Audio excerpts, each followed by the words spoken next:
Hey guys, welcome back to my YouTube channel, James Tech Guru.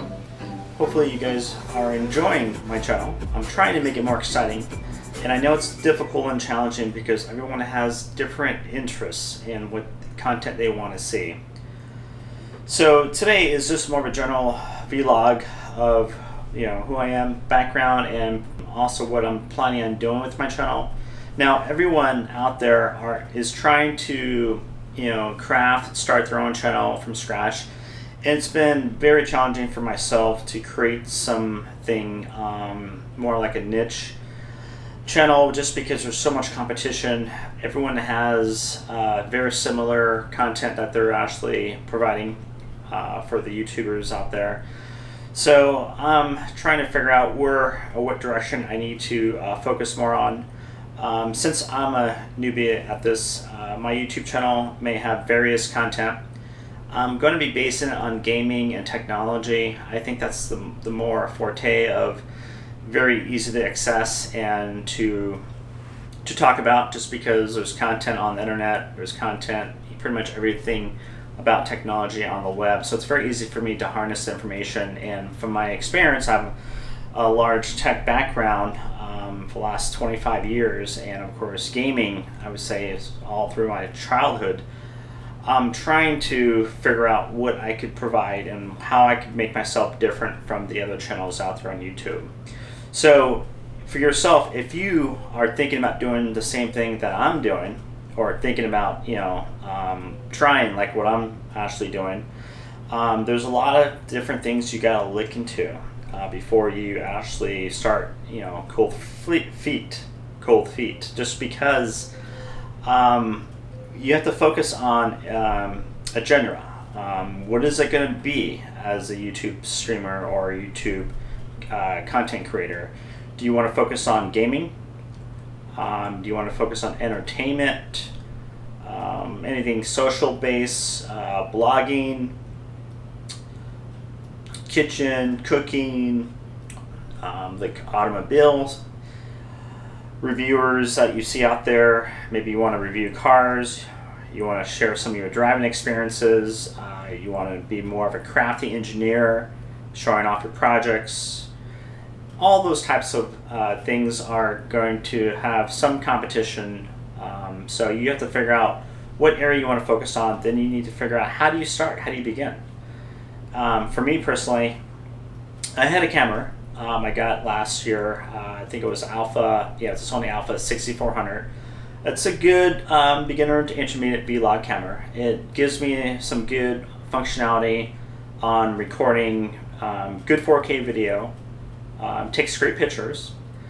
The problem with these cameras, they have these internal mics, and they're very hard to pick up, especially if I'm over here, you're over there. The mic gain wasn't as powerful as I would like it to be as more of an internal mic. So I decided to research further, and I say that the internal mics pick up a lot of background sound, usually the automation of the lens, or just the ambient sounds around you. So they said try an external mic. So I got a Rode external mic. It's one of those portable ones. I will place it in my description below. I paid like $60 for it, and it's spectacular. It picks up my voice clearly. It reduces wind noise.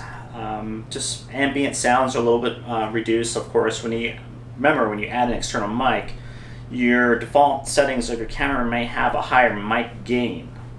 So if that's the case, mine was like at 26 dB positive, and that was like enormous amount of gain. So I had to reduce my gain to about 15, 16 more or less, and I'm still tweaking it as we speak, just to make sure that it's picking up my voice clearly. It's not picking up outside ambient and background noise. That was one of the issues on my first two vlog videos. And as you can see here, I have some lighting here because on my last two videos there was a lot of shadows, because I have four recessed lights above in the ceiling, and they just cast shadows on your eyes, your nose, your cheeks, pretty much you'll see shadows in the back of me, on the, all over the place. So I got these two lights that are actually amplifying more of the background side of me and also more of the focal area around my face. Sometimes you could experiment. You could, a lot of people like have more of a natural shadow effect on, say, one side of the face, create like more of a nice natural shadow. So I'm trying to tweak it, play with it, and see what works best. And one thing I noticed that when you have a beard, if you don't have the proper lighting, you'll see a lot of graininess, a lot of different definitions that you don't want to show up on the camera unless you have a makeup artist beside you, just make things look more of a natural blemish, and you wanted to make sure you don't look at the fine wrinkles, the spots, moles that you don't want to see on the camera. So you got to really understand what kind of lighting you need, and of course lighting is engaging. So you don't want to create an atmosphere more dark, gloomy. Depends on the mood, of course, but you have to have the right ambient lighting and the background lighting. And besides the lighting, the sound is important. And so once you get the general items that you need to start your YouTube channel, and you don't need any of this stuff, you could just use an iPhone. An iPhone is good enough to work with. And you see a lot of those light kits, those little circle lights. I think those are those ring lights that they're called beautify lights, where makeup artists or YouTubers, they like to put it right in front of them. And sometimes it creates like more of a circle, lights up a little circle in your eyes from the glare of the light. So some people like it, some people don't. I'm probably going to try it out. I'm trying these two lights out for now. I'm trying to figure out what works best. So once you get your proper setup, now iPhone is fine. And once you start taking your video footage, and you want to figure out how do you upload this to YouTube, a lot of people upload directly from their iPhone to YouTube, not knowing how to be more descriptive on your title, your description, and also your tags. The most important thing is SEO, search engine optimization. You have to figure out how you can combine the best wording, the best title, the best description, and the best tags to compete with all the other YouTubers out there. And also, the other important factor is you got to create a thumbnail. Those are the pictures that you click on YouTube. Those thumbnails are highly important to create that visual for that YouTuber to determine which one is he going to click on next. So you want to make sure it's a high-res thumbnail. It's very engaging, very friendly, and it has a lot of great contrast and a lot of good, variable of colors just to attract their attention. And you got to make sure it makes a clear message. Sometimes you don't want to go too far in adding too much, you could say, descriptive or objects or how you craft the thumbnail, because it might be a little bit too confusing. Keep it simple, but keep it nice and high res, and some good understanding of what this video represents. Then the title. You got to make sure the title is clean, clear. Bold titles are recommended just because they stand out a lot more. But you got to make sure that you don't do a title, say, James Goes to the Market, because no one's going to be able to understand or will be able to search for something like that, because why would they search for James Goes to the Market, right? So you need something that has some kind of a variation of highly searchable words. And so you could say something like going to the grocery store. Now, grocery store is a common name, and people are going to search for that, grocery store. So that will actually pull on their searches versus James is going to the store. So you could determine what would be the highest search variations of what people are searching for and adapt that logic into your title. Now, once you craft your title, you got to create your description. Now, how the YouTube algorithm works based on all the things I've been reading is that you gotta mix and match words from your title to your description. So what you put on the title, you need to put it in your description. Okay? And you also have to talk about what this video represents and any other additional phrases that the algorithm may catch and figure out where to place that video. Because it could be a lifestyle video, it could be more like an action movie that you're filming, but it needs to understand the classification of the type of video. Next, tags. How do you understand what tags to add to the video that you're creating? Tags are very important. That's what people search for. Tags are what recognizes your video. So whatever you have in the title needs to be in your tag. You know, different phrases. Okay, James grocery shopping, or James going to the grocery store. Make sure they match. And also your description. There's tags that are actually in your description from your tags. So make sure your tags that you write down, you got to make sure you copy those tags and you put in description, but you don't want to copy them.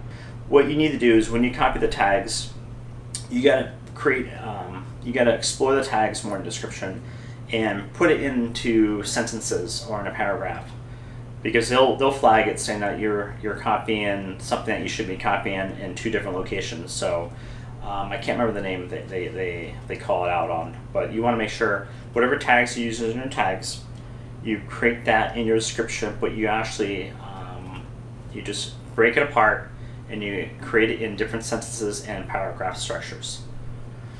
Then once you get all that done, your thumbnail, of course, you got to have a thumbnail, and you want to make sure the country origin of the language is going to be English, and because people could translate that in closed caption anywhere around the world if they need to. Once that's done, the next step is uploading. Okay, when you upload, you're going to have to wait. Depends on the type of video quality you want to upload. Now, when you craft everything, I recommend 4K. I recommend everything should be 4K because that's where we're going in the future. So don't film it in 1080p. Don't do 1440, 2K. Do it in 4K. They'll compress the video online. They'll allow you to upload hundreds and thousands of videos. Even if they're like 10 gigs in size, they will compress it online. The problem is your storage may run out locally, so you have to figure out what you want to save locally, what you want to archive. I would recommend external hard drives. Now, when you're crafting your video, of course, what tools do you use, right? We haven't really gotten that far yet. Now, there's some free ones out there. You could go to google.com and look for free video editing tools. That would actually be a good start. I use Adobe Premiere Elements, which is like the cut down version of the Premiere Pro. It works good. It gives me enough functionality and enough controls on how I want my sound, how I want my transitions, and how I want the vibrance of the video. And it gives me some really good, easy way of managing my timeline. I could do cuts really quick. I could do jump cuts, soft cuts, you name it. I mean, it gives me everything I needed to work with to get my video uploaded to YouTube. So then once you're done with it, you could export it from the tool itself and just save it as a 4K. And I would just do a standard 4K export if you use Adobe Premiere Elements, and it's good enough. And what happens is when you upload it to YouTube, it will keep as a standard definition, which is classified as SD.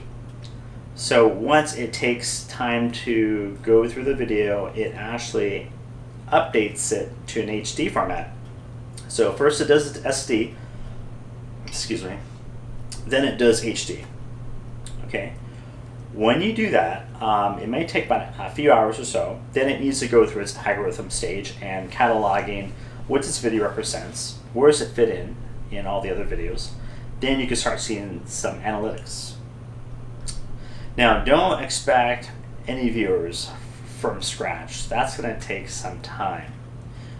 For me, I only have like 24 subscribers, right? And very minimal amount of views. Now you're going to ask me, how did I go from 0 to 24 in, I would say, about a year? I mean, I had this channel crafted since I think it was December of 2018. I didn't do much with it. So what people are recommending is that you create discovery ads just to increase your subscriber growth. And I've been doing that on several of my videos. I might have get like 3 per video, maybe 4 at one time, or maybe sometimes it's 1. That's going to cost some money. Now, of course, you don't have to do that if you're on a budget. So I might have spent like $5 a day on discovery ads on various videos that I have on my YouTube channel. This increases exposure to YouTubers that are actually watching videos out there, and some people might have interest and they see this ad. A discovery ad doesn't force someone to watch it. It's usually a suggested ad on the top of the page. They want to watch it, they click on it. Now remember, a view is not a simple click. A view counts based on a certain time limit that they watch the video. I think it's like 30 seconds, then it counts as a view. Now these aren't true views. They don't give you any credit on the hours watched, because remember, YouTube requires 1,000 subscribers and 4,000 watch hours. So true views are more organic. Now you can't buy that. You can't go to other services and buy that, because Google will find out these viewers or subscribers are fake. These are from like bots, and they will reverse it. And you don't want to get your account canceled or turned off. So I recommend creating discovery ads from Google Ads on videos that you think that would be a good exposure to get your channel going, and watch it. It will grow substantially a lot on views. These are organic views, which are more in a sense that these aren't true views, but they'll actually have people that are interested in your content. But remember, you have to create a discovery ad, because you don't want to force someone to watch a stream ad, because that's kind of bogus. Especially if they don't know anything about you. They're not going to be the parties that are going to want to watch it, because they might be someone's more entertainment, and you don't want to mix entertainment and gaming at the same time. So the good thing is, start with discovery ads. It's more of a broader ad type of platform, and you're only going to get people that are interested in your channel. So if it's gaming, your audience, and so forth, right? So the goal is to get subscribers. You'll get views, but those views don't count. But if you get subscribers that are interested in these type of videos that you have, that is true subscribers. So you could keep that, take that with you. So now I know that getting 24 subscribers took me about a year. Of course, I didn't do anything with my channel until the last 30 days. So I had 7 subscribers, like maybe about a month ago. I went from 7 to 24 in about 30 days. And I've been creating different types of discovery ads. And I might have spent a couple $100 more or less. And I didn't really get much further with 24. I'm trying different techniques, different tweaks to figure out what would work best for my channel. I haven't found a niche yet, which is a niche of what you are, shows the differences between you and the competition. You got to find an area where you're good at, no one else is, and also an area where there is minimal competition. So when you want to do, it's like for me, if you want to do gaming, find different areas that you want to focus on. Like, so for instance, Fortnite is a cool game, right? You want to show something about defense strategies, or you want to do something about sniping strategies, or something more focused on play style of the game, not the game of its entirety. Focus on an area of the game. Now, some YouTubers tell you that you should focus on one genre, like first-person shooters. Nuts. And each channel should focus on a specific game, and just and that doesn't make any sense, because that would mean that if you have 20 games you want to show off, you're going to have 20 channels. Don't do that. Stick with one channel. Focus on several or so games at a time. If it's first-person shooters, focus on that. For me, I'm mixed. I'm gonna pretty much do vlogging, gaming, and technology, and we'll see how I can actually find that niche and go with it. And hopefully this will be picked up by newbies out there like myself, and we'll see where it takes you and where it takes me. Who knows what the future holds out? Of course, we're stuck at our houses. What else can we do for fun? Make YouTube videos. We like the game, just make YouTube video. Talking about what you're doing, sharing it to the world. If you like to cook, do some YouTube videos on cooking. There are strategies on how to set up a cooking platform for video loggers. My wife, Marcy, wants to do a lifestyle video. She hasn't started yet because she doesn't know how to begin. And it's not that challenging. You just pick up your phone or your camera, start filming, and remember, you can always make editing changes later. Raw video is the best. A lot of people want to see what you're doing, where you're going. They want something different than what they see. So make it interesting, make it engaging, and have fun with it. Hopefully you guys like this video. Please give me a thumbs up. And also, if you want to see more videos like this, you need to subscribe and hit the ring bell so whenever there's a new video, you will get alerted. I greatly appreciate it. You guys have a great time making your YouTuber videos, and hopefully things turn out good for you guys. Have a good one. Bye now.